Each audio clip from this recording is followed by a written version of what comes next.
We're going to change tacks a little bit now. So we're going to have a little bit of a fireside chat. Dave Bradley from Still Media is going to talk to Don Kim from G-Star. We're going to talk about how you need to be in South Korea. Everything you need to know about the world's fourth biggest games market and beyond. So Don and Dave, I'm going to hand over to you. Nice to see you guys. Nice to see you too, Oscar. Thank you very much. Very pleased to be here. This is always the most exciting time of the year for us running a conference. And look at that! We've got an actual fire for our fireside chat. Now, Don, you're there. You can fire up your video and your mic. I don't know. Should be the bottom in the bottom bottom left. Okay, good. You got it. Amazing. Where are you guys? Hey everyone. Don, where are you zooming from today? You're that background there is Busan, although I think you're currently in Germany. I missed the Busan beach very much, so I just Well, we all do. So I think I should just say to everyone who's watching that we have been partners of G-Star, which is the huge South Korean conference for many years. And typically in November, we'd be heading to Busan right now, a fantastic place for what is one of Asia's biggest conferences. And unfortunately, this year we can't. And we'll talk a little bit about that in a moment.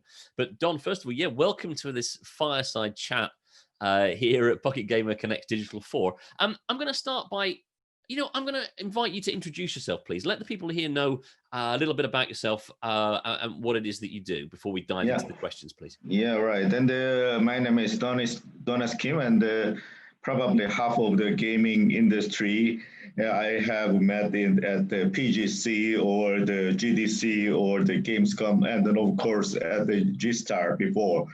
And then those who don't know me, my name is Donas Kim, and I'm from Korea, but living in Germany for the last 25 years. And then I've been working coordinating the gaming industry business, and then promote the G-Star to the overseas market because I love this game show.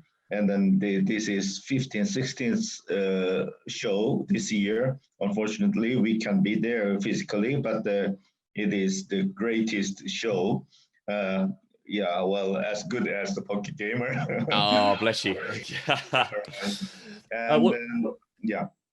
Oh, no, that's great. Well, I'd love to hear more about G-Star, and I'll ask you some questions about that in a moment. But what I don't know whether everyone in our audience will realize is that South Korea itself is the fourth biggest games market in the world, one of the most important games markets, and also a gateway to Asia as well, which is huge. So, Don, you're here today. We're going to talk a little bit about that. We're going to talk about the importance of South Korea, letting everyone know what they need to know about this incredible market, and at the end, I'll ask you a little bit more about G-Star and where that goes. So, look, first off, Don, you know this market better than anyone.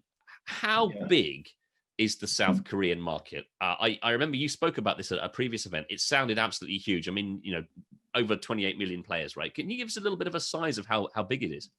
Yeah, I mean the Korean, as you see that the Korean gaming market is one of the largest in the world. It is actually the 50 largest market after the the USA, Japan, China. Actually the fourth largest market in the world. And then it has about 16%. The 6% of the whole market, the whole global market. So it is one of the largest market in the world, and then we are very strong in the mobile games development, and then the MMORPG games, and then all the free-to-play games. It has been nearly the free-to-play is started from Korea, and then still it is accounts for the very big part of the market. Recently, that all the famous the MMORPG has turned into the mobile game, and then the old title like a Lineage or the Cut Riders and some other games has been moved to the mobile game, and then our game, the developers like Nexon or the NCSoft and then Marvel are very advanced with these techniques, who can bring the free-to-play games, MMORPG game into the mobile. So that is the importance of the Korean market, whereas the other country like other game country like USA or Japan are more focused on the console games, right? All right, so South Korea is still, very much a mobile market, which is absolutely perfect for our attendees here. Yeah. Before I ask you a little bit more about that, Mhm. has the South Korean market been affected by the coronavirus pandemic the way that other markets in the world have? Has there been an effect on Well, I mean, sales it there? affected positively, actually, like other, Right. other the countries as well. That because the many people are locked down at their home, and then so all the indoor activities like mobile game or the MMORPG has been market has been even grown during this pandemic time, about the 15%. 15%. All right. Yeah. Yeah, we're seeing that internationally, aren't we? That lockdown has positively impacted games, one of the few industries to survive. So it's good to know that that's true in. It's good to know that's true in South Korea as well. So Right. when it comes to South Korea, Mhm. let's talk about some people in our audience who might want to take their games to Korea. What are the key steps that a developer should take to be successful in Korea? What's the best way to approach that market? Yeah, I think that the best thing is that you just get the tickets for the G Star. That is good. I like this. I like it. Yeah, we'll be there. We'll be there.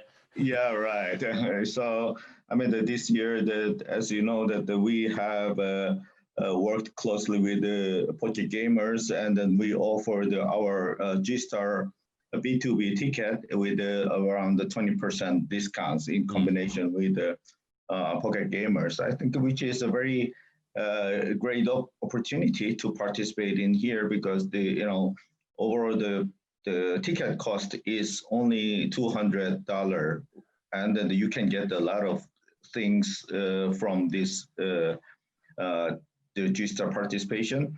And then also there are many famous Korean publishers like Nexon and Soft, Smilegate, Kakao, or NHN. Everybody's are there, and then you can contact the famous mobile developers like the Netmarble or Comtus. They're also there. So that's good to know. So so of course there are some absolutely huge games companies that people may or may not realize are South Korean. You mentioned some big ones there, Nexon, Come2Us, and so on. And attending something like G-Star means that they'll get a chance to meet them through the live biz meeting system, right? That's the opportunity there. So there's business networking opportunities. Yeah. Is it essential to have a local partner if you have a game to publish? Is that the right thing to do? So if I was a developer who wanted to take my game to that huge market in South Korea, is the best thing for me to do to try to network with a big company, one of these big companies? Can companies go it alone, or do they need a big partner? I think it is better to go with the big partners. I mean, if you are game is scalable and good enough, then I recommend to have a local partner like Kakao, which is like a Korean style WhatsApp, and then the line is predominant, messengers in the Japan and then the Southeast Asia. So both are very important channel for your mobile game. So I strongly recommend to go through these publishers, the mobile publishers as well. But if you are more or less in the game player, the game developer, then you can still go to the get into the Korean market through the various the channels as well. Yeah. Is there a well, my question actually is, do Western games succeed in Korea? Is there an appetite for American or British or European games in South Korea?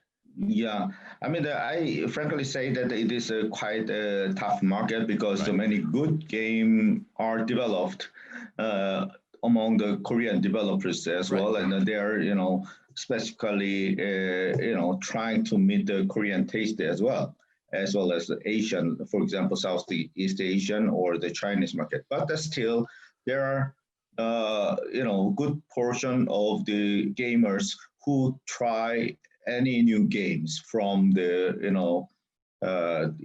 what else the Epic Games or whatever the Steam, or they just buy the games from there, and that they try to from Voodoo and so on. They try the new game. So in that sense, Koreans are very how to say adventurous in trying trying the new games. So they are not only like the Korean games or Asian games, but they also want to try the European or Western games as well. See, that's good to know, because it makes me think that South Korea is a great place in Asia to try for a Western company to enter Asia, basically, and try with South Korea. On that note, what's the relationship like between the games industry in Korea and the government? Can you tell us a little bit about legislation? Is it less tightly controlled than some other Asian territories? Yeah, I mean, we have a less control, although there is a self-regulatory, institutions, but they are more flexible on the giving the permission, not like China, but it is less strict, Right. for the new game publishing and the ratings, but in of course they are strict on the violence or too much sexual content to the kids or something like that. Right. But all in all, I think is more flexible than Easier to launch a game there than in China, perhaps, which is notoriously I think strict. far more. Yeah, right. Well, actually, here's a question for you then. What about indie game developers? I remember seeing at a previous G-Star event that there was a lot of support for indie developers, international indie developers, as well as local. Right. Yeah. Is there a good indie developer scene in South Korea? Yeah, I mean the indies are all welcome in the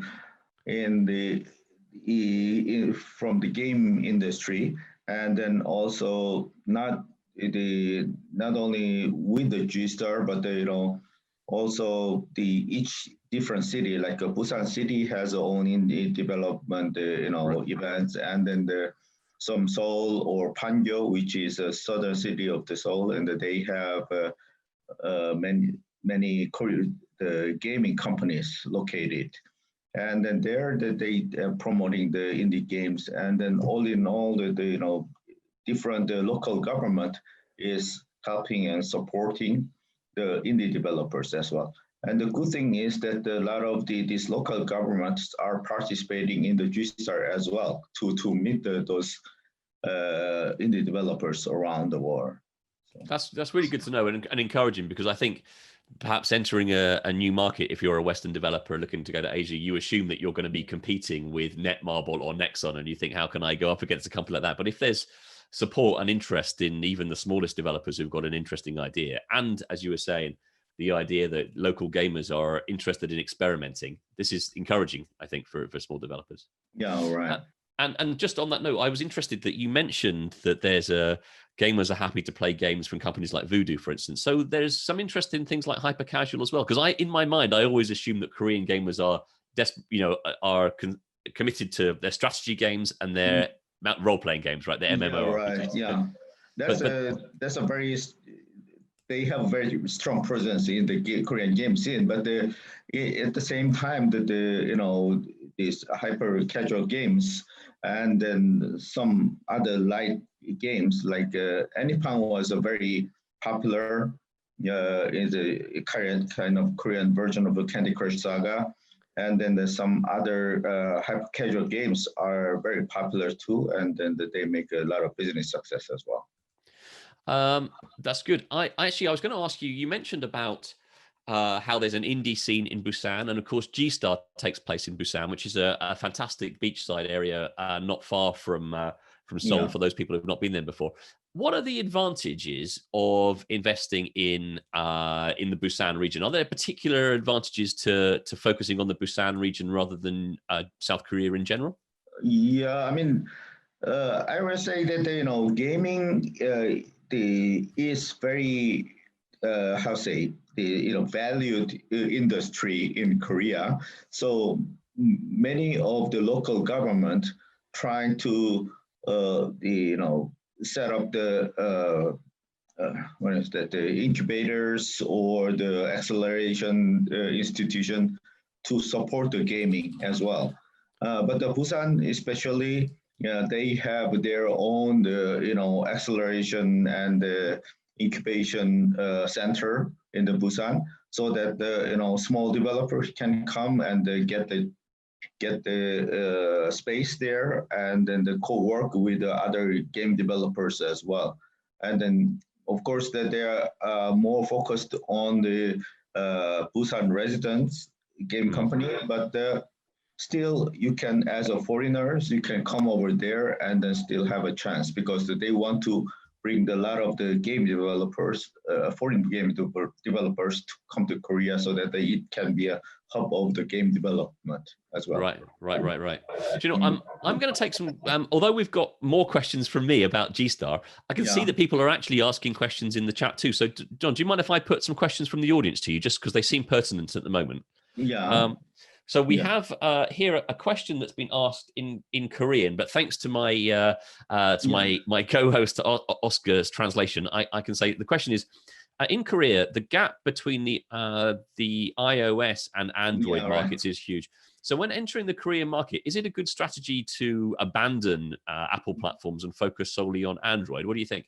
Yeah, I mean, well, I think recently that developing the iOS and an Android game is not really a big developing the both way at the same time. It won't be not a big problem, but well, the Android, of course, is about more than 50% of the mobile market, so you can focus on that. But as far as I know, that there are some differences among the Android phone as well, so better be careful.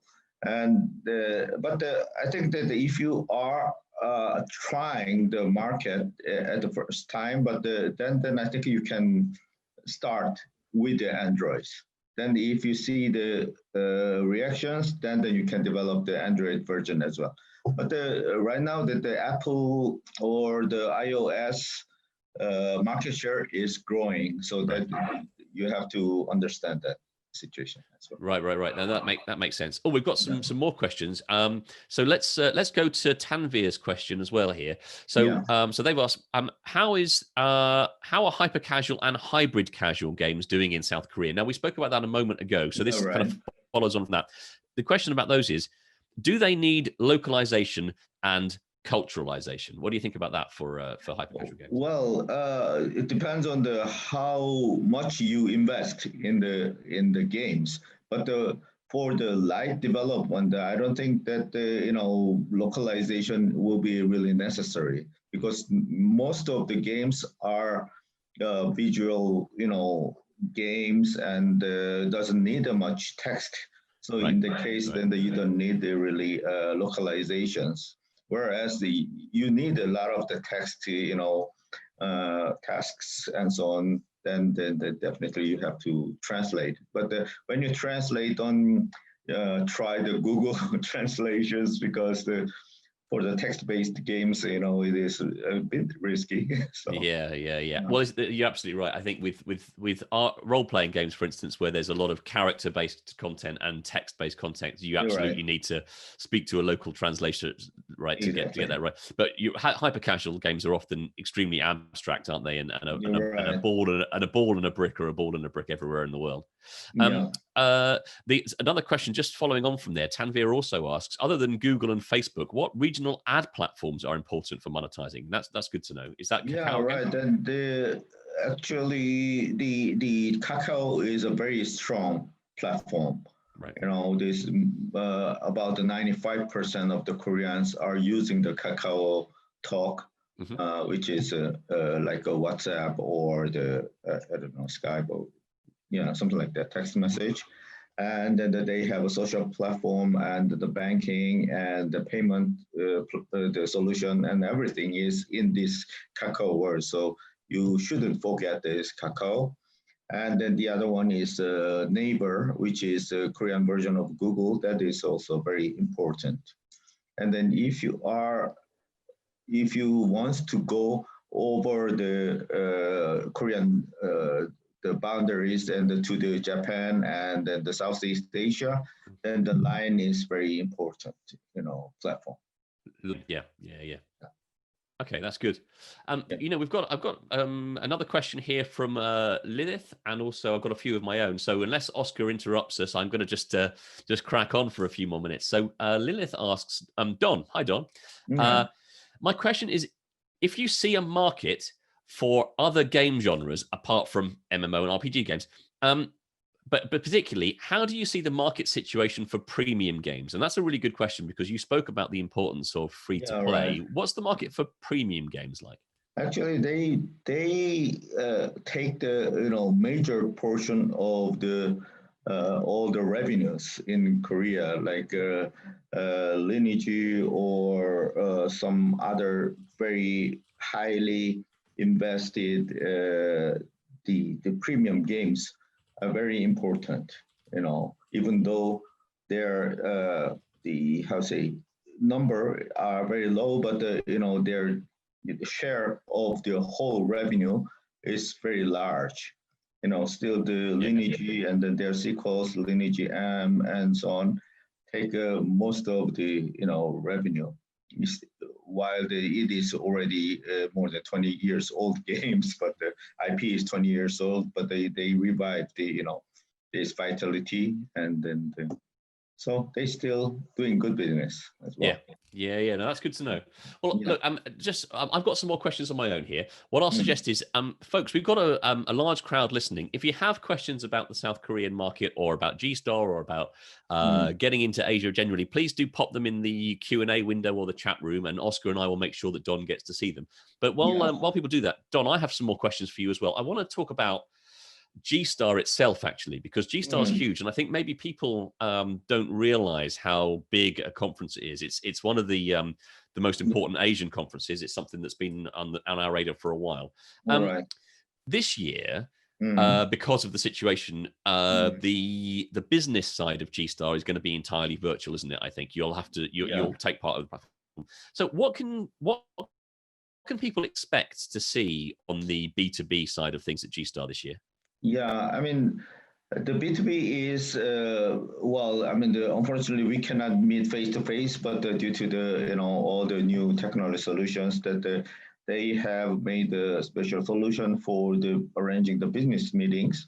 And then even though official G-Star started from the 17th of this week, and which is next week, but once you buy the tickets, you can buy it from today or from the days before, and then still you can start arranging the meetings from now on. So it is very important platform, and then not only the Koreans are coming, but also the company from all over the world is coming there. Those who are interested in the Asian games are coming to G-Star because it is much easier to communicate in English, and then they are kind of a door to the other Asian market, like going to the Japan or going to China or going to the Southeast Asian countries. You can start the discussion from there as well. So I think it's a very crucial market for the market door opener for the Asian market. Yeah, certainly to reach the B2B contacts in Asia, and it's interesting that the meeting platform's open already. Actually, that's good for people to know. Before I ask you some more questions about that, actually, just to put some context on it, there is a consumer part to the conference as well, isn't there? But this is taking place in Busan. Am I right? Yeah, exactly. Yeah. So although it cannot be crowded as like last year, but that they still have a B2C exhibition in the Busan Mexico.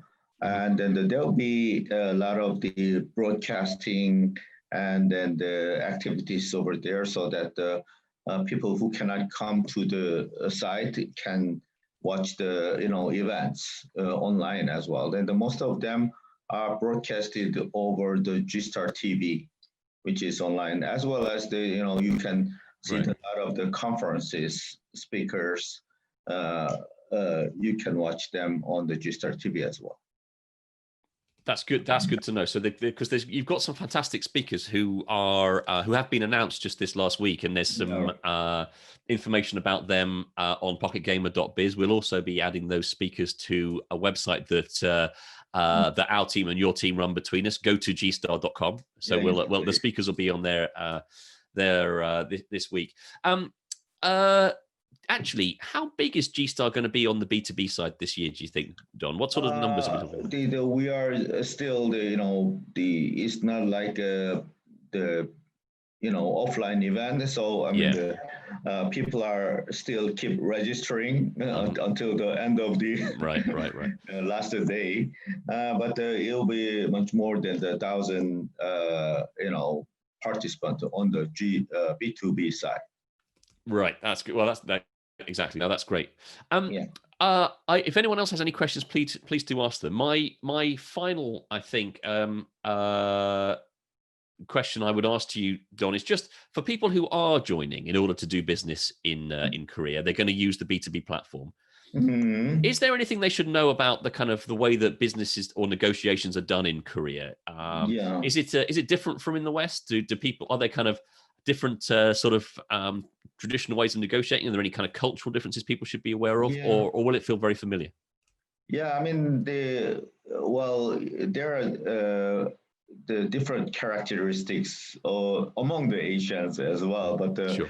I rather say that Koreans are quite straightforward in speaking with them, and then they're mostly very friendly, and then the Koreans like to have fun while doing the business. So as you recognize that you had a lot of parties at the G-Star on the Busan Beach and the Busan City Center as well during the G-Star. And I'm sorry that we couldn't have that all, but it is. Absolutely. Well, next year we'll be back, and hopefully we can have we can raise a beer there on the beach afterwards. Definitely. Well, look, I think we're kind of coming to the end of our time, so I will just remind everyone that if people want to come to G-Star, and you really should, there is a great opportunity to meet a huge market, and also to get an insight into Asian markets beyond Korea. There are tickets for sale right now. Go to gstar.com is the place to find out more information. We here at Pocket Gamer are helping sell tickets in the West. We were selling bundles of tickets for combined tickets, combos for Pocket Gamer Connects and G-Star at the same time. What I'll say is, if you're here already attending Pocket Gamer Connects, watching this, and you didn't realize that was the case, and you want to go to G-Star, we'll drop some links into the window, or email me, or email one of the team, and we'll figure out a way to kind of retroactively sort that combo out for you. We'll do an upgrade offer or something like this.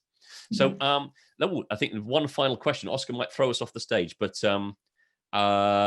someone's asked, do you have any Korean versions of Twitch or YouTube game streamers that we should definitely follow? I don't know whether that's something you can answer right now, Don.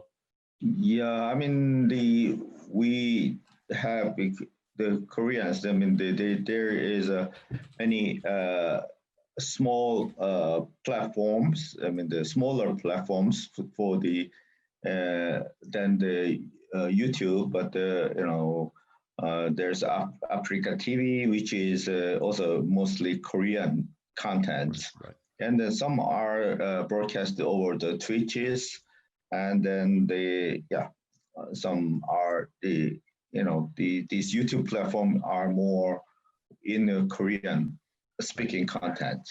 So most of the important things will be broadcasted on the YouTube, I guess. Great. Well, look, thank you very much, Don. I can see Oscar's back. Our time is up. A round of applause for me for Don. Okay. Thank you very much for joining. It's been a privilege to catch up with you. Hopefully, I'll see you in person soon. Yeah, thank you.